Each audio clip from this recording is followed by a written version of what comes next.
Hi friends, இந்த செந்தூர் அகாடமிலேருந்து நான் உங்கள் பாஸ்கரன்.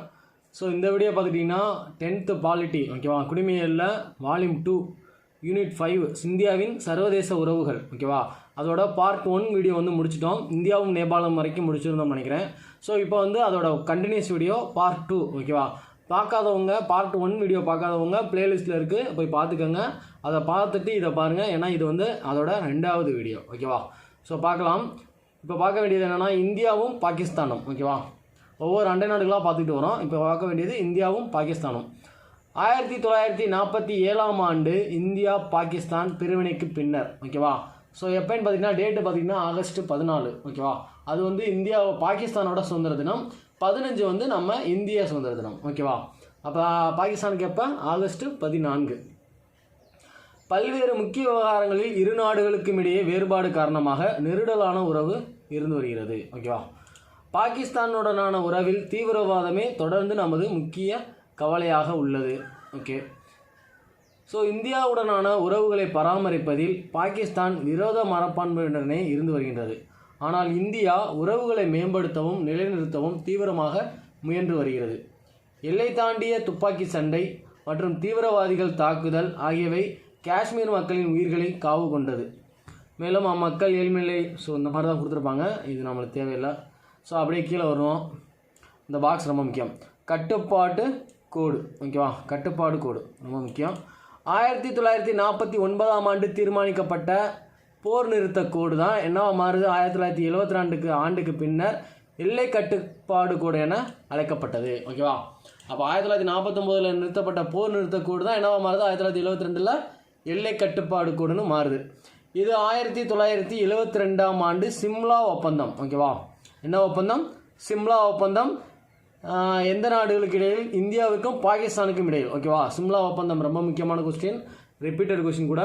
1972 சிம்லா ஒப்பந்தம் இந்தியா பாகிஸ்தானுக்கு இடையில் உள்ள ஏற்றுக்கொள்ளப்பட்ட ஒரு எல்லையாகும். இக்கோடு பிரிவினை பார்த்துக்கிட்டிங்கன்னா யார் செய்வாங்கன்னா ராட்க்ளிப்னு ஒருத்தர் தான் அதை வந்து வரைஞ்சி கொடுப்பாரு. ஸோ அதனால் அந்த கோடுக்கு பேர் என்ன வச்சிட்டாங்கன்னா ராட்க்ளிப்னு வச்சுட்டாங்க ஓகேவா. ராட்க்ளிப் கோடு ஓகேவா. ஸோ அவர் யாருன்னா அந்த எல்லை ஆணையத்தோட தலைவராக இருந்தார். அதனால தான் அந்த கோடை வந்து எல்லை கட்டுப்பாடு கோடுன்றதை ராட்க்ளிப் கோடுன்னு சொல்லுவாங்க ஓகேவா. ஸோ ராட்க்ளிப் நல்லா வச்சுக்கோங்க. இந்தியா பாகிஸ்தான் எல்லை கட்டுப்பாடு கோடுக்கு பேர் என்ன? ராட்க்ளிப். அந்த ஆணையத்தோட தலைவராக இருந்ததுனால அவரோட பேரை வச்சுட்டாங்க ஓகே. அடுத்து எல்லை தாண்டிய பயங்கரவாதம் மிகப்பெரிய அச்சுறுத்தலாகும். சிம்லா ஒப்பந்தம் ஓகேவா. சிம்லா ஒப்பந்தம் மற்றும் லாகூர் பிரகடனம் ஆகியவற்றின் மூலம் இரு நாடுகளுக்கும் இடையேயான உறவை மேம்படுத்தவும் நேர்மறையான மாற்றங்களை கொண்டு வரவும் இந்தியா வந்து முயன்றுள்ளது ஓகே. ஸோ அடுத்த அண்டை நாடு பார்க்கலாம், இந்தியாவும் இலங்கையும். ஸோ இந்திய நாடு பண்பாடு கலாச்சார வரலாறு மற்றும் சமய உறவுகளை இலங்கையுடன் கொண்டுள்ளது. பாக்சல சந்தியால் பிரிக்கப்பட்டுள்ள இந்தியாவும் இலங்கையும் சிறந்த வணிக உறவுகளை தங்களுக்குள் ஏற்படுத்திக் கொள்வதோடு இருதரப்பு ஒப்பந்தங்கள் மட்டுமல்லாமல் சார்க் அமைப்பின் மூலமும் மேம்பாட்டிற்கு ஒருங்கிணைந்து செயலாற்றி வருகின்றன ஓகே. ஸோ பாக்சல சந்தி தான் என்ன பண்ணுது, இந்தியாவையும் இலங்கையும் பிரித்து வச்சுருக்க ஒரு சந்தி ஓகேவா, நீர் சந்தி. ஸோ இந்தியா மற்றும் இலங்கை உறவு நட்பு ரீதியாக அமைந்திருக்கிறது எனினும் தமிழ் இன பிரச்சனை தொடர்பான காலகட்டத்தில் சிறிது காலத்திற்கு மட்டும் உறவில் பின்னடைவு ஏற்பட்டது. ஸோ இதெல்லாம் வெறும் இதுதான் கொடுத்துருப்பாங்க, இதெல்லாம் நீங்கள் ரொம்ப சும்மா ரீட் பண்ணிக்கோங்க. ஸோ இந்த பிராண்டிக்ஸு ஓகேவா, தளவாடத்துறை இதெல்லாம் பார்த்துக்கோங்க. விசாகப்பட்டினத்தின் ஆடை நகரம் ஓகேவா. அடுத்து எம்ஏஎஸ் ஹோல்டிங்ஸு, ஜான் கீல்ஸ், ஹேலோஸ் போன்றவற்றிலும் செய்துள்ளது. இதெல்லாம் நல்லா படித்து பார்த்துக்கோங்க. இந்தியா தகுதியுள்ள இலங்கை மாணவர்களுக்கு கல்வி உதவித்தொகையை ஆண்டுதோறும் அளித்து வருகிறது. முக்கியம், இது ரொம்ப முக்கியம் ஓகேவா. இலங்கையில் உள்ள கல்வி படிக்கிற மாணவர்களுக்கு கல்வி உதவித்தொகையை இந்தியா வந்து வழங்குகிறது. ஸோ ரொம்ப முக்கியம், இந்த பாயிண்ட்டு நல்லா நோட் பண்ணிக்கோங்க, இம்பார்ட்டன்ஸ் கூட போட்டுக்கோங்க. இந்தியாவின் நாலந்தா பல்கலைக்கழக திட்டத்தில் இலங்கை ஒரு பங்குதாரர். இது வரைக்கும் நம்ம படிக்கவே இல்லை ஓகேவா. ஸோ இலங்கைக்கான ஒரு ஸ்பெசிஃபை ஒரு டேர்மாக கூட இருக்குது, கேட்கலாம் கண்டிப்பாக. இலங்கையை வச்சு கொஸ்டின் கேட்கணும்னா இந்த இதிலேருந்து கேட்கலாம். இந்தியாவை நாலந்தா பல்கலைக்கழக திட்டத்தில் ஒரு பங்குதாரராக உள்ள நாடு அப்படின்னு கூட கேட்கலாம் ஓகேவா. அப்போ இலங்கை. ஸோ பாக்ஸ் கொடுத்துருக்காங்க, பாக்ஸ் பார்க்கலாம். அசோகர் புத்த மதத்தை பரப்புவதற்காக அவரது மகன் மகிந்தாவையும் மகள் சங்கமித்ரையையும் இலங்கைக்கு அனுப்புகிறார் ஓகேவா. சோழ அரசர்களான முதலாம் ராஜேந்திரன், ராஜராஜன் ஆகியோர் இலங்கையின் வடபகுதியை கைப்பற்றினர். ஓகேவா. அந்த காலத்திலே வந்து ராஜராஜன் வந்து கடற்படையை வந்து எல்லா பக்கமும் மலையா சிங்கப்பூர், அதான் மலேசியா, சிங்கப்பூர், சுமத்ரா, ஜாவான்னு சொல்லிட்டு எல்லா பக்கமும் போய் இலங்கை எல்லா பக்கத்துலையும் போய் நான் ஆண்டுட்டு வந்தார். எல்லா பகுதியிலையும் தன்னோட கட்டுப்பாட்டில் வச்சுருந்தார். அவருக்கு அடுத்து ராஜேந்திரன், அவரோட பையன் முதலாம் ராஜேந்திரன், அவங்களும் பார்த்திங்கன்னா பெரிய போர் வீரர். ஓகேவா. சிறந்த அரசர்கள், சோழ அரசர்களே மிகச்சிறந்த அரசர்கள்னால் இவங்க 2 பேர் தான் ஃபஸ்ட்டு சொல்லுவாங்க. ஓகே. ஸோ அடுத்து வளர்ச்சி அடைந்த நாடுகளுடனான இந்தியாவின் உறவுகள். ஒரு வளர்ந்த நாடு என்பது இறையாண்மை கொண்ட நாடாகும். சரிங்க சார், அப்போ இறையாண்மைனா என்ன சார் அப்படின்னு கேட்பீங்க. இறையாண்மைனா ஒன்றுமே இல்லை, 6th இருக்குது. 6th நீங்கள் பாலிட்டி புக் எடுத்து பார்த்தீங்கன்னா ஃபஸ்ட் டேர்ம்லேயே கொடுத்துருப்பாங்க. இறையாண்மை என்பது ஒரு உச்சபட்ச அதிகாரம். ஓகேவா. என்னது உச்சபட்ச அதிகாரம். அதிகாரம் அவன் லாஸ்ட்டாக ஃபைனலாக யார்கிட்ட இருக்கோ அவங்ககிட்ட தான் இருக்கும். அந்த அதிகாரம் வேறு யார்கிட்டையுமே இருக்காது, அவங்ககிட்ட தான் இருக்கும். ஸோ நம்மளோட இறையாண்மை என்னென்னா நம்மளோட அரசியல் அமைப்பு, இந்திய அரசியல் அமைப்பு தான் என்னது ஒரு இறையாண்மை, ஒரு உச்சபட்ச அதிகாரம், உச்சபட்ச சட்டம். அதை தவிர்த்து வேறு எதுவுமே கிடையாது. அது நினச்சா என்ன வேணுமா பண்ணலாம், அதான்ன்றது இறையாண்மை. ஓகேவா. இது மிகவும் வளர்ந்த பொருளாதாரம் மற்றும் குறைந்த தொழில்மயமான தேசத்துடன் ஒப்பிடும்போது மேம்பட்ட தொழில்நுட்ப உள்கட்டமைப்பை கொண்டுள்ளது. இந்தியா வல்லரசு நாடுகளுடன் மிக கவனத்துடன் தன்னை சமநிலைப்படுத்தி உள்நாட்டு வளர்ச்சிக்கான அதிக பலனை பெறுவதற்கு முயன்று வருகிறது. ஓகே. ஸோ ஃபஸ்ட்டு வந்து அமெரிக்காவோட நம்மளுக்கு என்னென்ன கான்டாக்ட் இருக்குன்னு பார்க்கலாம். ஸோ அமெரிக்க ஐக்கிய நாடுகள். அமெரிக்காவும் இந்தியாவும் புதிய தலைமுறை இராணுவ கூட்டாண்மைக்கு வழிவகுக்கும் தகவல் தொடர்பு, இணக்கத்தன்மை மற்றும் பாதுகாப்பு ஒப்பந்தத்தில் communication compatibility and security agreement, காம்கசான்னு சொல்லுவாங்க. ஓகேவா. என்னது COMCASA, communication compatibility and security agreement, COMCASA கையெழுத்துள்ளன. ஸோ ரொம்ப முக்கியமான கொஸ்டின். காம்கசா வந்து எந்த நாடோட போட்டிருக்காங்க அப்படின்னு கேட்பாங்க. அமெரிக்க ஐக்கிய நாடு. ஓகேவா. இந்த ஒப்பந்தம் எத்தனை வரைக்கும் தானா 10 ஆண்டுகள் கால வரையறை கொண்டதாகும். 10 years ரொம்ப முக்கியம். ஸோ இதன்படி அமெரிக்க ஐக்கிய நாடுகளின் பாதுகாப்பு உபகரணங்களை பயன்படுத்தப்படும் தகவல் தொடர்பு தொழில்நுட்பத்தை பெறுவதற்கான வழிவகை ஏற்படுவதோடு இரு நாடுகளின் இராணுவங்களுக்கு இடையே நிகழ்நேர தகவல் பகிர்வுக்கும் அனுமதி அளிக்கிறது. ஸோ அடுத்து வந்து ஐரோப்பிய நாடுகள். ஸோ அப்போ அமெரிக்காவோட நம்மளுக்கு முக்கியமானது என்னது காம்கசா 10 ஆண்டுகள். ஓகேவா. ஸோ அடுத்து ஐரோப்பிய நாடுகள் அனைத்து விவகாரங்களிலும் குறிப்பிடத்தக்க முன்னேற்றம் இருந்து வருவதோடு குறிப்பாக பாதுகாப்பு, பயங்கரவாத எதிர்ப்பு, அணுசக்தி, ஆற்றல், விண்வெளி ஆகிய துறைகளில் ஒத்துழைப்பு மற்றும் பரிமாற்றம் அதிகரித்து வருகிறது. ஸோ பிரான்ஸ் நாட்டின் இந்த பாயிண்டை பாருங்கள், வித்தியாசமாக இருக்கும். பிரான்ஸ் நாட்டின் விண்வெளி ஏவுதளங்கள் இந்தியாவின் இஸ்ரோ அமைப்பினால் பயன்படுத்தப்பட்டு வருகின்றன. ஓகேவா. ஸோ அப்போ இந்தியாவோட இஸ்ரோ அமைப்பினால் பயன்படுத்தப்படும் விண்வெளி ஏவுதளம் எந்த நாடோடதுன்னு கேட்கலாம், பிரான்ஸ். அடுத்து அதே மாதிரி பிரான்ஸ் என்ன பண்ணுறாங்கன்னா, பிரான்ஸ் நாடு இந்தியாவில் உள்ள சண்டிகர், நாக்பூர், பாண்டிச்சேரி போன்ற நகரங்களை திறன்மிகு நகரங்களாக மேம்படுத்த இந்தியாவோடு கூட்டாக ஒத்துழைக்கிறது.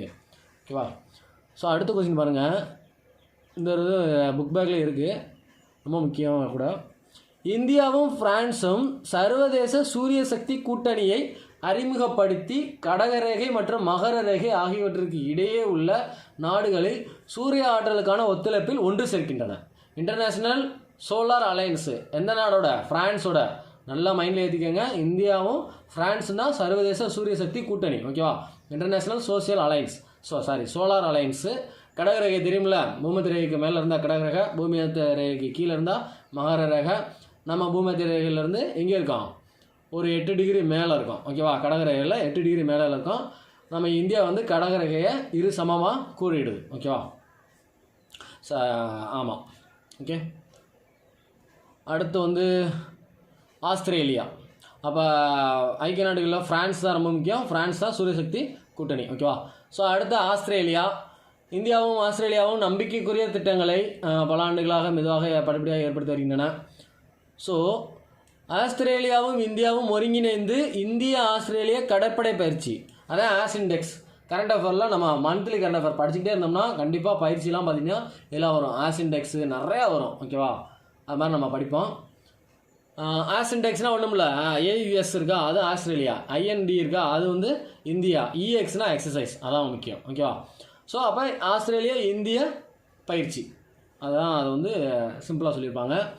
ஸோ ஆஸ்திரேலியா இந்தியா கவுன்சில் இரு நாடுகளுக்கு இடையே உறவை விரிவுபடுத்தி விழிப்புணர்வை ஏற்படுத்தி பரிமாற்றங்களை ஊக்குவித்து வருகிறது.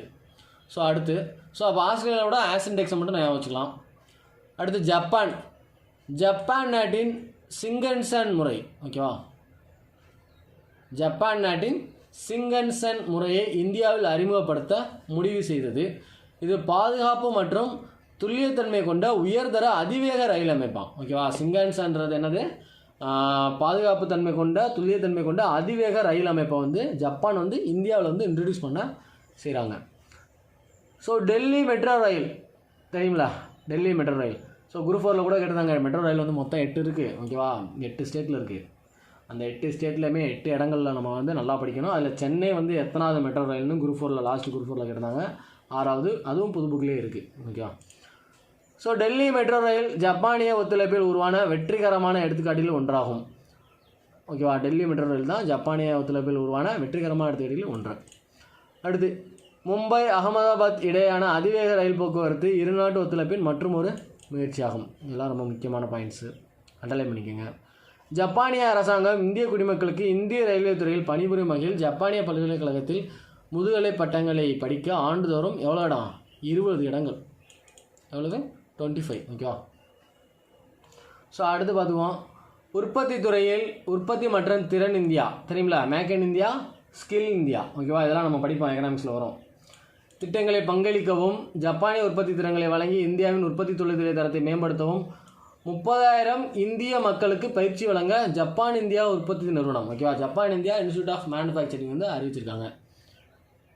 2017ஆம் ஆண்டு செலக்ட் கரெக்டாக பண்ண முடியல, சரிங்களா, நீங்கள் பார்த்துக்கோங்க. 2017ஆம் ஆண்டு குஜராத், கர்நாடகம், ராஜஸ்தான் மற்றும் தமிழ்நாடு ஆகிய 4 மாநிலங்களில் ஜப்பான் இந்தியா உற்பத்தி நிறுவனம் ஏற்படுத்தப்பட்டுள்ளது. அதான் ஜிம்முன்னு சொல்லுவாங்க. ஓகேவா, ஜிம்னு கேள்விப்பட்டிருக்கீங்களான்னு தெரில, ஜிம்னு தான் சொல்லுவாங்க. அதை பற்றி ஜப்பான் இந்தியா மேனுஃபேக்சரிங் இண்டஸ்ட்ரின்னு சொல்லுவாங்க. ஸோ பார்த்துக்கிட்டிங்கன்னா எந்த ஸ்டேட்டு, 4 ஸ்டேட்டு, குஜராத், கர்நாடகம், ராஜஸ்தான், தமிழ்நாடு. ஏதாவது ஷார்ட்கட் போட்டு ஞாபகம் வச்சுக்கோங்க. ஓகேவா, ஃபஸ்ட் லெட்டர்லேயே ஷார்ட்கட் போடலாம், ஜிகேஆர்டி ஜிம்மு. ஓகேவா, ஜிம்மு பேர் கூட ஞாபகம் வச்சுக்கோங்க, ஜிகேஆர்டி ஜிம்மு அப்படி கூட ஞாபகம் வச்சுக்கோங்க. நீங்களே ஷார்ட்கட்டுக்கு க்ரியேட் பண்ணுங்கள், அதான் ஈஸியாக இருக்கும். நான் உங்களுக்கு ஷார்ட்கட் சீரிஸ் சொல்லும்போது இன்னும் நல்லா ஃபுல்லாக உங்களுக்கு ஷார்ட்கட்டாக போட்டு ஞாபகம் மைண்டில் ஏற்றிடும். ஓகேவா, ஸோ 2 ஜப்பானிய மானியம் மூலமான படிப்புகள் எங்கே, ஆந்திர பிரதேச பொறியியல் கல்லூரிகளில் தொடங்கப்பட்டுள்ளன. Japanese எண்டோடட் course. ஓகேவா, எண்டோட் கோர்ஸ். அப்போ எங்கே, ஆந்திர பிரதேச பொறியியல் கல்லூரியில். இதுவும் பாயிண்ட்டுக்கு பாயிண்ட் டேட்டா இருக்குது, நல்லா படிச்சுக்கோங்க. லெசன் சின்ன லெசன் தான் நினைக்கிறேன், கொஞ்சம் இப்போ ரொம்ப மிச்சதெல்லாம் பார்க்கல, இது கொஞ்சம் சின்ன லெசன் தான். ஓகேவா, ஜாகிரஃபி நீங்கள் இந்த வால்யூம் 2லேயே ஜாகிரஃபி பாருங்கள் 2 லெசன் தான் இருக்கும், ஆனால் 10 லெசன் இருக்கிற மாதிரி இருக்கும். ஸோ அதெல்லாம் கம்பேர் பண்ணும்போது இது வந்து சின்ன லெசன் தான். தகவல் தொழில்நுட்பங்கள் தொடர்பான 3 இந்திய ஜப்பான் கூட்டு ஆய்வகங்களை நிறுவுவது சமீபத்திய முயற்சிகள் அடங்கும். என்னென்னா இணையதள பொருட்கள் ஒன்று, செயற்கை நுண்ணறிவு, பெருமளவு தரவு பகுப்பாய்வு. ஓகேவா, ஸோ அடுத்து இந்தியாவும் மேற்கு ஆசியாவும், அதை பற்றி. ஸோ மேற்கு ஆசியான்னு பார்த்தீங்கன்னா எகிப்து, அரேபிய தீபகற்பம், துருக்கி, ஈரான். ஓகேவா, ஆகிய நாடுகளை உள்ளடக்கியது. ஈரான் வந்து லாஸ்ட்டு எக்கனாமிக்ஸ் லெசனில் நீங்கள் படிச்சிருந்தீங்கன்னா நல்லா தெரியும். ஈரான் எதுக்கு ஃபேமஸ்னால் பெட்ரோலிய பொருட்கள், நிலக்கரி, எண்ணெய் எரிவாயு அதெல்லாம் வந்து அங்கே இருந்தால் நம்ம வந்து வேர்ல்டு கண்ட்ரிக்கு அவங்க தான் சப்ளை பண்ணிகிட்டு இருக்காங்க. ஓகேவா, ஸோ இந்தியாவும் மேற்கு ஆசிய நாடுகளும் வரலாற்றுக்கு முந்தைய காலத்திலிருந்தே உறவுகளை கொண்டிருக்கின்றன. சிந்துவெளி மற்றும் மெசபடோமியா கண்டிப்பாக. ஓகேவா, சிந்துவெளியோட நம்ம இங்கே கிடச்ச இங்கே இருந்த பொருட்களோட இது வந்து அங்கேயும் கிடச்சிருக்கு, அங்கே அகலாய்வு பண்ணும்போது. அப்போ 2 நாடுகளுக்கும் அந்த காலத்தில் வந்து வணிக உறவு இருந்திருக்கு. 6th புக்லேயே போட்டிருப்பாங்க, சிந்துவெளி பாடத்திலே. ஓகேவா, ஸோ சிந்துவெளி மெசபடோமியா நகரங்களுக்கு இடையே வணிக உறவு ஏற்படுத்தப்பட்டிருந்தது. மேற்காசிய பொருளாதார அடிப்படையில் குறிப்பிடத்தக்க பகுதியாக இந்தியாவிற்கு மிக முக்கியத்துவம் வாய்ந்ததாக உள்ளது. நிலத்தால் சொல்லப்பட்ட எண்ணெய் வளமிக்க. ஓகேவா, நான் சொன்னேன்னா எண்ணெய் வளமிக்க, எண்ணெய்னாவே என்னது, பெட்ரோல் தான். பெட்ரோலியம், நிலக்கரி, டீசல் எல்லாமே அந்த இயற்கை எரிவாயு எல்லாமே வந்துடும். ஸோ எண்ணெய் வளமிக்க மத்திய ஆசியாவிற்கு ஒரு நுழைவு வாயிலாக எது இருக்குது, மேற்காசியா இருக்குது. ஓகே, புதிய நூற்றாண்டு தொடங்கியதிலிருந்து இந்தியா மற்றும் வளைகுடா ஒத்துழைப்பு கவுன்சில் இடையிலான உறவில் அசாதாரணமான திருப்பம் ஏற்பட்டுள்ளது. ஸோ சபஹார் ஒப்பந்தம் அண்டர்லைன் பண்ணிக்கோங்க. சபஹார் ஒப்பந்தம் எனப்படும் முக்கூட்டு ஒப்பந்தம் இந்தியா, ஆப்கானிஸ்தான், ஈரான் ஆகிய நாடுகளுக்கிடையே ஏற்படுத்தப்பட்டுள்ளது. சபஹார் ஒப்பந்தம் இந்தியா, ஆப்கானிஸ்தான், ஈரான். ஓகேவா, சபஹார் ஒப்பந்தம் யார் யார் யார், இந்தியா, ஆப்கானிஸ்தான், ஈரான். ஸோ இதன்படி என்னென்னா அந்த சபஹார் துறைமுகத்தை பயன்படுத்தி 3 நாடுகளிலும் போக்குவரத்து வழித்தடங்களை ஏற்படுத்த வழிவகை செய்யப்பட்டுள்ளது. ஓகேவா, ஸோ எப்படி நீங்கள் ஷார்ட்கட் போட்டுக்கலாம், இந்தியா, ஆப்கானிஸ்தான், ஈரான். இந்தியில் பேசுனா ஈ வந்து ஆப்பு வச்சிடும் சப்புன்னு. எப்படி இந்தியில் பேசுனா ஈ வந்து ஆப்பு வச்சிடும் சப்புன்னு. அப்போ இந்தியா, ஆப்கானிஸ்தான், ஈரான் சபகார ஒப்பந்தம். ஷார்ட்கட் நல்லா இருந்தால் ஞாபகம் வச்சுக்கோங்க, இல்லைன்னா நீங்கள் ஒரு ஷார்ட்கட் போட்டுக்கோங்க. ஸோ இத்துறைமுகம் பாகிஸ்தானை தவிர்த்து, ஏன்னா பாகிஸ்தான் நம்ம வந்து எதுலேயுமே சேர்த்துக்க மாட்டாங்க இந்தியா. ஸோ பாகிஸ்தானை தவிர்த்து ஆப்கானிஸ்தான் மற்றும் ஆசியா ஆகிய சந்தைகளை இந்தியா அணுக ஒரு நுழைவாயிலாக இருக்கும். ஸோ அடுத்து பாக்ஸ் கொடுத்துருக்காங்க.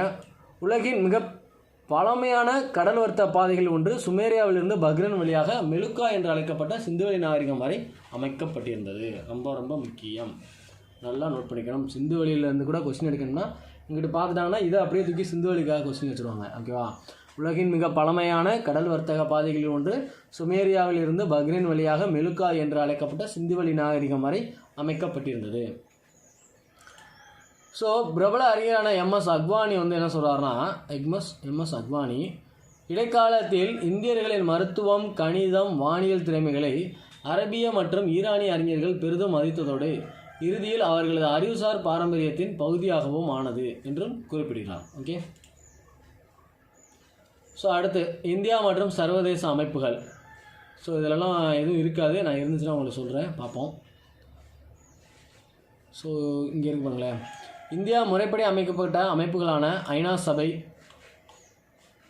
தெரியுங்களா, ஐநா தினம் அக்டோபர் 24, 1945. ஓகேவா.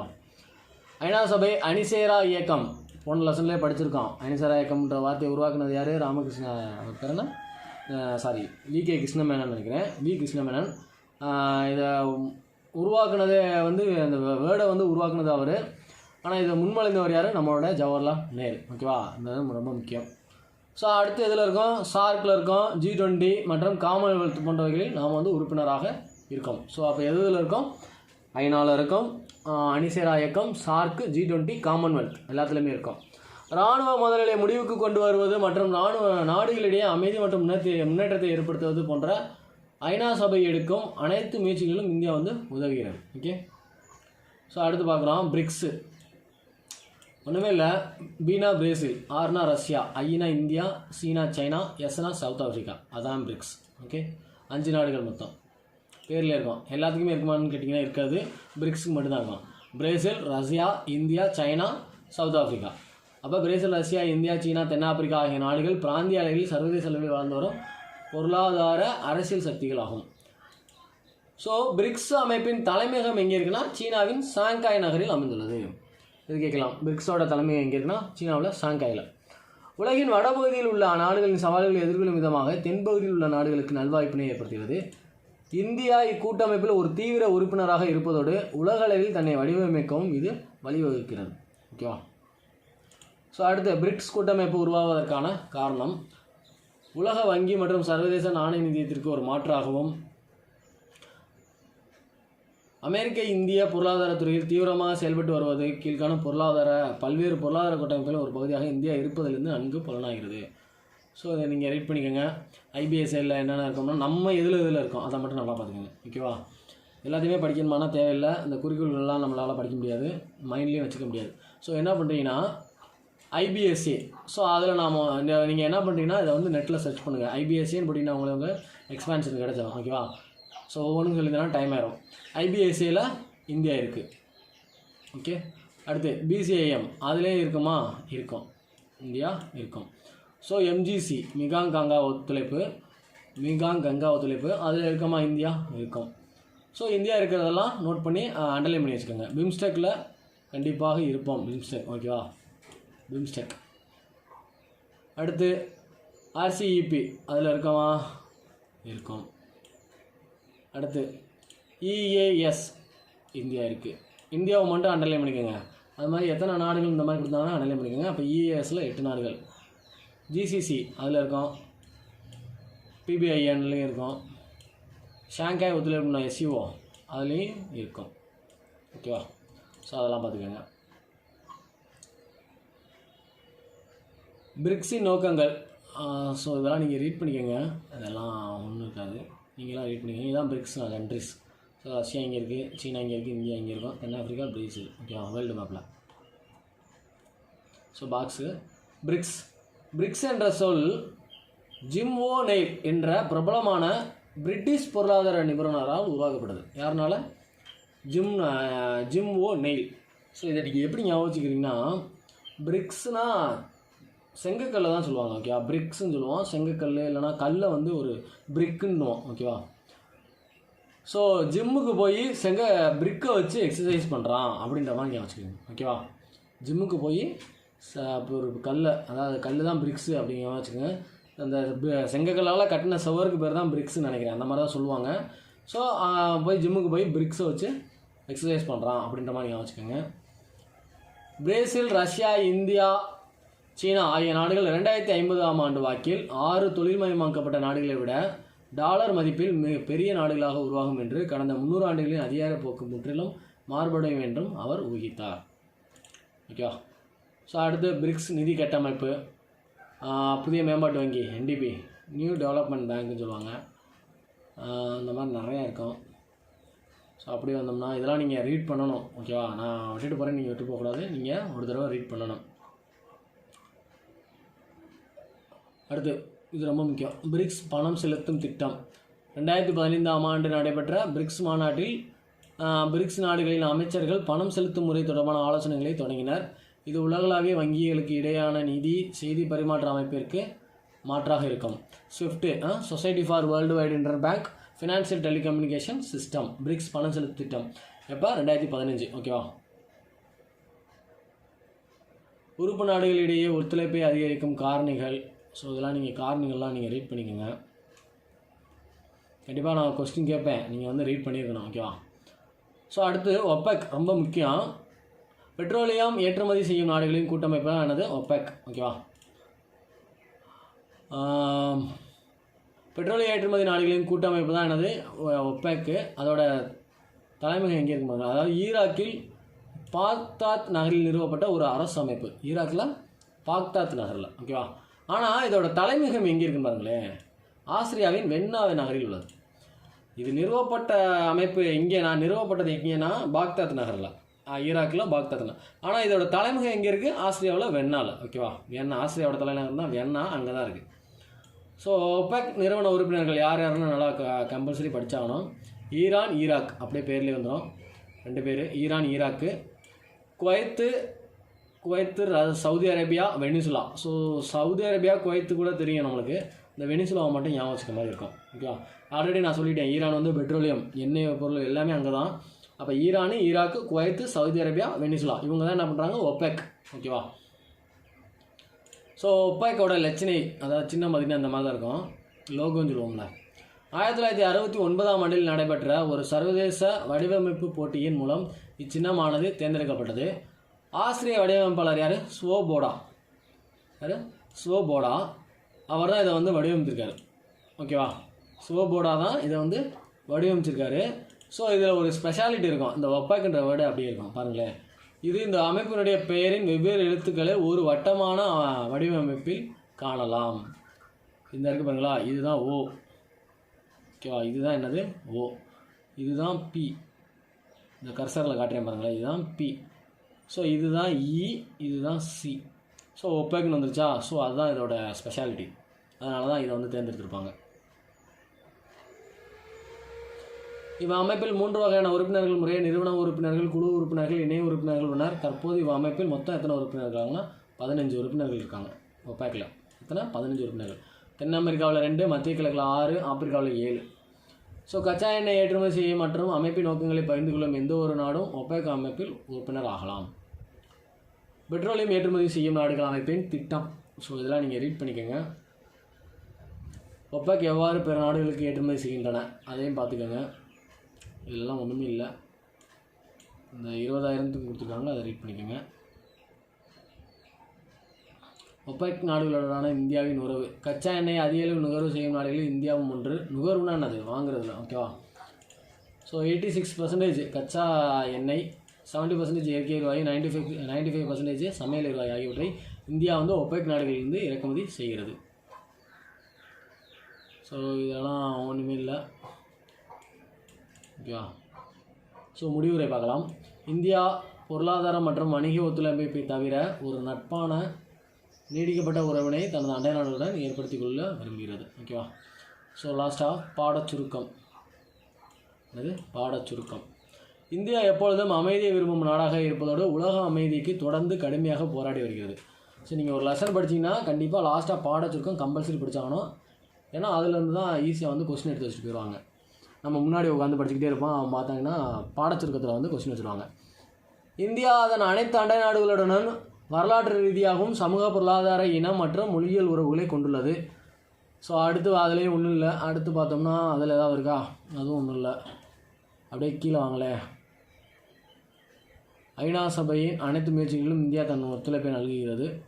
ஸோ பிரிக்ஸ் கூட்டமைப்பில் இந்தியா ஒரு தீவிர உறுப்பினராக இருப்பதால் உலகளவில் தன்னை வடிவமைக்கவும் இது வழிகோலுகிறது. ஓகேவா? ஸோ அடுத்து வந்து புக் பேக் கொஸ்டின் பார்க்கலாம். ஸோ புக் பேக் பார்க்கலாம். ஃபஸ்ட்டு பார்த்துட்டிங்கன்னா சரியான விடையை தேர்வு செய்யவும். ஓகேவா? ஸோ மக்மகான் எல்லைக்கோடு இந்த இரு நாடுகளுக்கும் இடையே உள்ள எல்லை ஆகும். ஓகேவா? ஸோ இது இந்தியா சீனா. ஓகேவா? ஆன்சர் என்னது? ஆப்ஷன் சி, இந்தியா சீனா. ஸோ செகண்ட் கொஸ்டின், இந்தியா பின்வருவனொற்றில் எந்த அமைப்பில் உறுப்பினராக இல்லை கேட்டிருக்காங்க. ஸோ பார்த்தீங்கன்னா G20 நாம் இருக்கோம். ஓகேவா? ஸோ ஏசியானில் பார்த்தீங்கன்னா கிடையாது. ஓகே, ஷார்க்கில் இருக்கோம், பிரிக்ஸில் இருக்கோம். ஓகேவா? அப்போ G20 ஷார்க்கு பிரிக்ஸில் இருக்கும், ஏசியானில் மட்டும் கிடையாது. அவங்க என்ன கேட்டிருக்காங்க? எந்த அமைப்பில் உறுப்பினராக இல்லைன்னு மட்டும் கேட்டிருக்காங்க. அப்போ எதில் மட்டும் இல்லை? நம்ம ஏசியானில் இல்லை. அப்போ ஆன்சர் என்னது? 2 மட்டும்னு இருக்கணும். ஸோ இங்கே பார்த்தீங்கன்னா ஆப்ஷன்லேயே இல்லை. சரிங்களா? ஸோ ஆப்ஷன் வந்து இந்த கொஸ்டினுக்கு தப்பாக இருக்குது புக்கில், நீங்கள் மாற்றிக்கோங்க. எதில் நம்ம இல்லை? ஏசியானில் மட்டும்தான் கிடையாது. ஸோ அடுத்து ஒபெக் என்பது ஓகேவா எண்ணெய் ஏற்றுமதி நிறுவனங்களின் அமைப்பு. ஆன்சர் என்னது? Option C. ஸோ அடுத்து இந்தியா தனது மிக நீண்ட நில எல்லையை எந்த நாட்டோடு பகிர்ந்து கொள்கிறது? நம்மளுக்கு தெரியும், வங்காள தேசம். ஓகேவா? வங்காள தேசம், சாரி. ஆன்சர் என்னது? ஆப்ஷன் ஏ, வங்காள தேசம். எவ்வளவு? 4096.7 கிலோமீட்டர். பின்வருவனவற்றை பொருத்தி கீழே கொடுக்கப்பட்ட குறியீடுகளிலிருந்து சரியான விடையை தேர்ந்தெடுக்கும். ஓகேவா? ஸோ சல்மா அணை பார்த்துட்டிங்கன்னா ஆப்கானிஸ்தான். எங்கே? ஆப்கானிஸ்தான். பராக்கா ஒப்பந்தம் பார்த்துட்டிங்கன்னா வங்காளதேசம். சுக்கா நீர்மின் சக்தி திட்டம் பார்த்துட்டிங்கன்னா பூடான். சாரதா கூட்டு மின்சக்தி திட்டம் பார்த்திங்கன்னா நேபாளம். ஸோ ஆன்சர் என்னது? Option A, 3142. ஓகேவா? ஸோ அடுத்து எத்தனை நாடுகள் இந்தியாவுடன் தன் எல்லையை பகிர்ந்து கொள்கின்றன? ஆன்சர் பார்த்துட்டிங்கன்னா 7. ஓகேவா? ஸோ அடுத்து எந்த 2 தீவு நாடுகள் இந்தியாவின் அண்டை நாடுகள் ஆகும்? ஸோ தீவு நாடுகள்னால் எது? இலங்கை, மாலத்தீவு. ஓகேவா? Answer D. எந்த இந்திய மாநிலம் 3 நாடுகளால் சூழப்பட்டுள்ளது? ஆன்சர் பார்த்துட்டிங்கன்னா சிக்கிம். ஓகேவா? ஸோ சிக்கிக்கிருச்சுன்னு ஞாபகம் வச்சுக்கோங்க. நாடுகளுக்கு நடுவில் சிக்கிக்கிருச்சு அப்படின்னு ஞாபகம் வச்சுக்கோங்க. ஸோ எத்தனை மாநிலங்கள் நேபாளத்துடன் தங்கள் எல்லையை பகிர்ந்து கொள்கின்றன? பார்த்தீங்கன்னா 5. ஓகேவா? ஆன்சர் என்னது? Option A, 5. புதிதாக சுதந்திரமடைந்த பாகிஸ்தானுக்கான எல்லைகளை வகுத்தவர் யாருன்னா சிரில் ராட்க்ளிஃப். அதனால தான் என்ன சொல்லுவோம்? ராட்க்ளிஃப் கோடுன்னு கூட சொல்லுவோம். ஸோ அடுத்து கோடிட்ட இடங்களை நிரப்புக. இமயமலை உள்ள ஒரு சிறிய அரசு என்னென்னா பூடான். ஓகே, ஆன்சர் என்னது? பூடான். இந்தியா தென்கிழக்கு ஆசியாவிற்குள் செல்வதற்கான ஒரு நுழைவு வாயிலாக டேஸ் இருக்கிறதுனா மியான்மர். ஓகேவா? இந்தியாவிற்கும் சீனாவிற்கும் இடையிலான இடைப்படு நாடு எது? நேபாளம். ஆன்சர் என்னது? 3வதுக்கு நேபாளம். அடுத்து 4, இந்தியாவிற்கு சொந்தமான டேஸ் என்ற பகுதி மேற்கு வங்காளம் வங்காளதேச எல்லையில் அமைந்துள்ளது. டீன் பிகா. ஓகேவா? ஆன்சர் என்னது? டீன் பிகா. அடுத்து 5வது கொஸ்டின், இடி மின்னல் நிலம் என்று அறியப்படும் நாடு எதுன்னு கேட்டிருக்காங்க. ஸோ பூடான். ஓகேவா? அடுத்த 6வது கொஸ்டின், டேஸால் இந்தியாவும் இலங்கையும் பிரிக்கப்படுகின்றன? பாக் நீர் சந்தியால் பிரிக்கப்படுகின்றன. ஓகேவா? ஸோ அடுத்து சரியான கூற்றை தேர்வு செய்யவும். இந்தியா மற்றும் மியான்மரின் கலடன் போக்குவரத்து திட்டம் பின்வரும் போக்குவரத்து முறைகளில் எந்த முறையில் அமைக்கப்பட்டுள்ளது அப்படின்னு கேட்டிருக்காங்க. ஸோ சாலை உண்டு. ஓகேவா? கப்பல் உண்டு, உள்நாட்டு நீர்வழி போக்குவரத்து உண்டு, இந்த ரயில் வழி மட்டும் கிடையாது. ஓகேவா? ஸோ அப்போ சரியான விடை என்னென்ன? 1, 3, 4. ஓகேவா? 1, 3, 4. இந்தியாவும் பிரான்ஸும் சர்வதேச சூரிய சக்தி கூட்டணியை தொடங்கியுள்ளன. ஆமாம், கூட்டு ரைட்டு. இது கடகரேகை மகரேகை ஆகியவற்றுக்கு இடையான நாடுகளை சூரிய ஆற்றலுக்கான ஒத்துழைப்பில் ஒருங்கிணைப்பதற்காகும். ஸோ காரணமும் கரெக்டு. அப்போ ஆன்சர் என்னது? ஆப்ஷன் ஏ கூட்டு சரி. காரணம் கூட்டிற்கான சரியான விளக்கமாகும். ஓகேவா? ஸோ அடுத்து 3வது கொஸ்டின். பின்வரும் கூற்றுகளில் எது எவை உண்மையானவை? ஓகேவா? ஸோ ரீட் பண்ணிக்கோங்க. ஆன்சர் என்னென்னா ஆப்ஷன் சி. ஓகேவா? 1, 3 மற்றும் 4. அடுத்து பார்த்துக்கிட்டிங்கன்னா இந்தியாவின் பொருளாதார வளர்ச்சியில் ஒபெக் ஆர்வம் காட்டியுள்ளது அப்படிங்கிருக்காங்க. ஸோ காரணம் பார்த்திங்கன்னா தேவையான எண்ணெய் வளங்கள் இல்லாததால் இந்தியா விவசாயம் மற்றும் தொழில்துறை உற்பத்தியில் கவனம் செலுத்துகிறது. ஓகேவா? ஸோ கூற்று காரணம் இரண்டுமே சரி. ஓகேவா? ஸோ அடுத்து பார்த்திங்கன்னா பொறுத்துகளில் ஃபஸ்ட்டு வந்து பிராண்டிக்ஸ் பார்த்திங்கன்னா விசாகப்பட்டினத்தின் ஆடை நகரம். என்னது? விசாகப்பட்டினத்தின் ஆடை நகரம். அடுத்து பார்த்துட்டிங்கன்னா தகவல் தொடர்பு இணக்கத்தன்மை மற்றும் பாதுகாப்பு ஒப்பந்தம் காம்கசா சொன்னேன்ல, அது எங்கேன்னு பார்த்திங்கன்னா அமெரிக்காவோட. ஓகேவா? ஸோ அடுத்து சிங்கன்சன் தெரியும், அதிவேக ரயில் அமைப்பு, ஜப்பான். அடுத்து பிரிக்ஸு. ஓகேவா? ஸோ பிரிக்ஸு பார்த்துட்டிங்கன்னா என்னது? ஷாங்காய். தலைநகரம் எங்கே இருக்குது? ஷாங்காயில் தான் எனக்கு தலைமையிடம். அடுத்து ஒபெக். ஸோ ஒபெக்கோட தலைமையம் எங்கே இருக்குது? வியன்னாவில். ஆனால் நிறுவப்பட்டது எங்கேன்னா ஈரானில், பாக்தாத்தில். ஓகேவா? ஆனால் ஒபெக்கோட தலைமையிடம் எங்கே இருக்குது? வியன்னாவில் இருக்குது. ஓகேவா? ஸோ இதோட யூனிட் 5 இந்தியாவின் சர்வதேச உறவுகள் முடிஞ்சிருச்சு. ஸோ புக் பேக்கில் ஏதாவது தப்பு இருந்துச்சுன்னா கீழே கமெண்ட்டில் சொல்லுங்கள், இல்லைனா வாட்ஸ்அப்பில் எனக்கு மெசேஜ் பண்ணுங்கள். நான் புக்கில் சர்ச் பண்ணிவிட்டு மறுபடியும் நான் உங்களுக்கு சொல்கிறேன். ஸோ இந்த வீடியோ பிடிச்சிருந்தா லைக் பண்ணுங்கள், கமெண்ட் பண்ணுங்கள், ஷேர் பண்ணுங்கள், மறக்காமல் சப்ஸ்கிரைப் பண்ணுங்கள். தேங்க்யூ.